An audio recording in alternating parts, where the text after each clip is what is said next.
So go down until it says calibrate. Go to a page and more. Right there. Choose that, hit enter. Is this enter? Right. Yeah. And then choose verify. And then verify force and height. So from here on out, whatever the display tells you to do, if you do it, you cannot screw this up. Yep. I'm not kidding you. You can't ruin it. The pines Okay. walk you Yeah, right yeah, through absolutely. So hit start. Oh, Hit all the right. start key. So when it says it's moving it up for those spacers, that's these right here. These ram foot spacers are used underneath that head because if you don't put these in there, the head will swivel and pivot. Yeah. So when you apply load, the ring will get cockeyed and it'll do this. Okay. So all you're gonna do, you open the door. So you'll open the door, and you just place these in there, and they wrap around and make a circle. That's it. So now that head can't move; it's flat. Alright. Oh, okay. So just follow the prompts. This is the door wrap, close the door, and then press start and finish. And I'll get out of the way so you can see this. Phase recording. I was getting this thing too.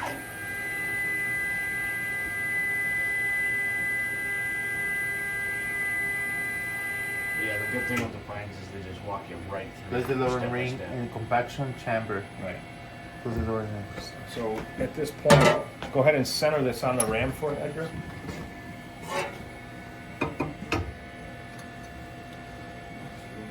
Yep, I'm gonna move over. And you just want it straight facing out to make it easier to read through the Right. glass. And then one of these will be in the cow kit. You just put this on the top of the nub. Just set it on top of there, Center. Okay. and then hit start. So it'll load the ring once to full load and unload it itself. The reason it's doing that is just to flex the proving ring. That's all it's for. Is just because it's an elastic device. Flex it once, So make sure your it'll gauge warm isn't it up. hanging up or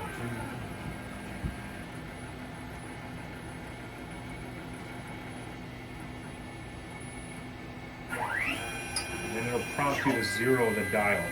And the outer dial on that is like a watch bezel.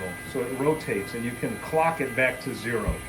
And like any other dial indicator, what you want to do is get it to zero and then just tap it a little bit because you'll have a little bit of needle fluctuation, okay? So go ahead and open the door and just re-zero that needle. And so how you rotate it? Just, just the outer one. side. Oh, well, it's at zero.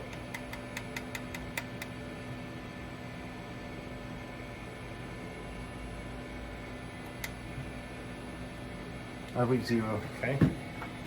Door, hit start. Is this where you start keeping track of the? This is where you're going to look at your readings, right? So if you can't read it through the glass, because some of them get cloudy like this, you can open the door. Yeah. Once it's settled and it's sitting there, then you can open the door and take your reading. So at this point, it's done moving.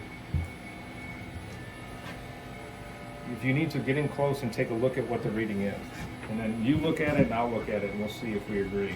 It's kind of in between 1 and 1.1. Okay, so what you're looking at there is 110 or 111. Okay, that's how you want to read that because on that chart, Yeah, the 100. right? So on the chart, if you look at this, see how it's in 100, right? So it's Yeah. like 108.9, right? Right. So to you, 1.1 correct, but it's really 111. Yeah, All right. I got you. So when I look at this, I see that as 110.9 because it's just under the one, under Okay. the 11 division, right? I Under got the you. 11th division. Okay. So some people might say it's 0.8. Well, how you see it and I see it, we're 0.1 off. It's just such a small difference, it doesn't matter. So in this case, we'll close the door, hit start. So 10.5 on my ring. Now keep in mind, these values aren't for my ring. I know what mine are. Mine should be around 236.2. Okay. Somewhere right in there is what it should read. Go ahead and open the door.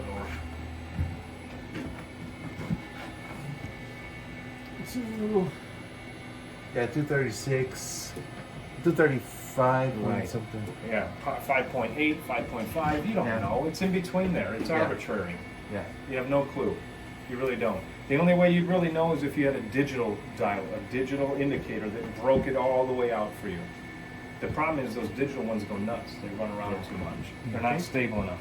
So 235.5 maybe, call it that. Hit start. So let's just act like it read 227 at 10.5. Okay? So at 10.5, the target value is 227 and a half. You're allowed a 2-division swing, and we were within a few tenths. So the amount of error is not, you can't register it. You can't, if you want to sit and do the math, you probably can, but you're talking about tenths of a division, which equates to, in a Newton value, probably thousandths of a Newton. It's not even something that's recorded yet. So go ahead and follow what it says. Okay. Is You it check where your all chart. indicated forces within specifications? Right. So Yes or no? you hit the plus key for yes. Remove the proven ring from the chamber and press Enter it again. enter. to- Right. Yeah. So just make sure you don't drop this down inside there, Okay. because if you do, you got to take the covers off to get at it. So what does it say to do next? Enter. Yeah. So hit that one. Place 6-inch gauge block in chamber. Close the door and press start. Okay. So these gauge blocks that you have in your calc kits, 3 by 2 by 1. Okay? 6. Right? 3 by 2 by 1. You want 6. So just center those 2 blocks on top of each other inside that chamber on the ram foot.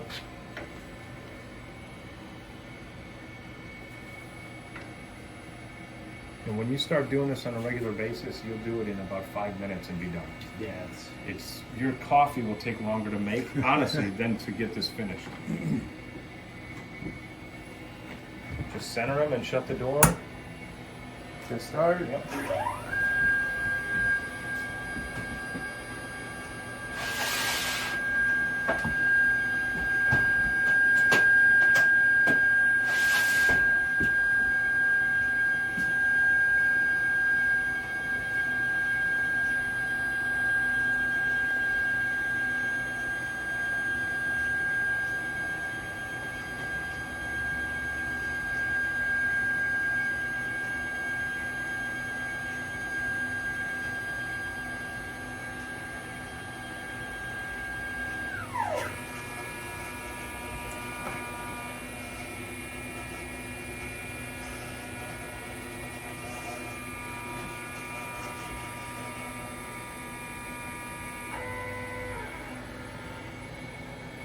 Target's 152.40 and your measure 152.30.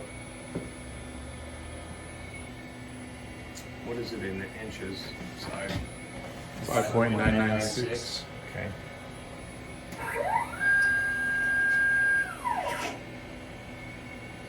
Was the measure height within tolerance? Right, so in this case, hit no on purpose. Hit the minus key. And it should ask you if you want to rerun it, right? Yeah. Do you want to rerun the height verification again? So Pull that off and make sure everything's centered. And got everything. you have a flathead screwdriver? I do.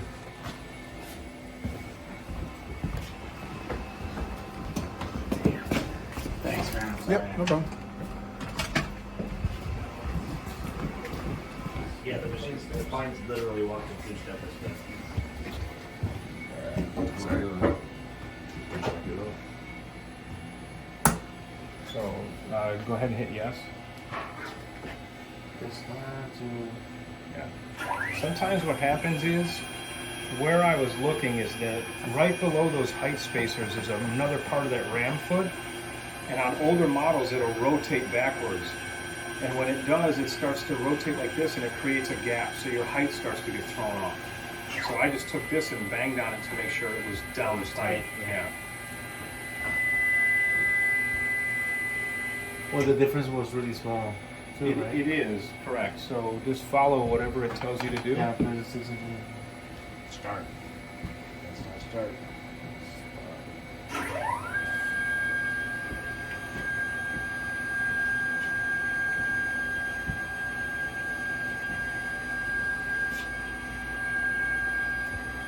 It's probably been a minute, but I think we've done this, haven't we, Francis?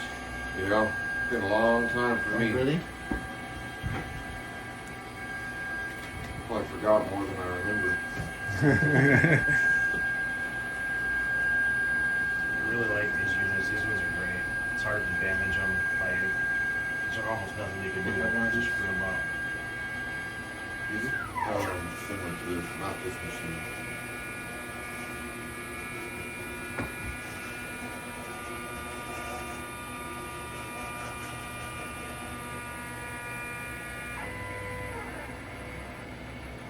Same value.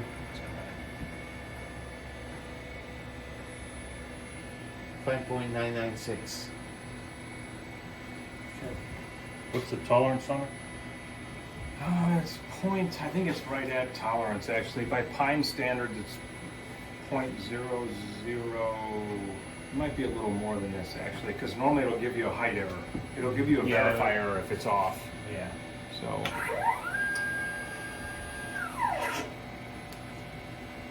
So after you've done both sides of that, all you do is remove, just follow what it says and remove everything. So in this case, just gently slip these out, Edgar. Just gently pull those out of there.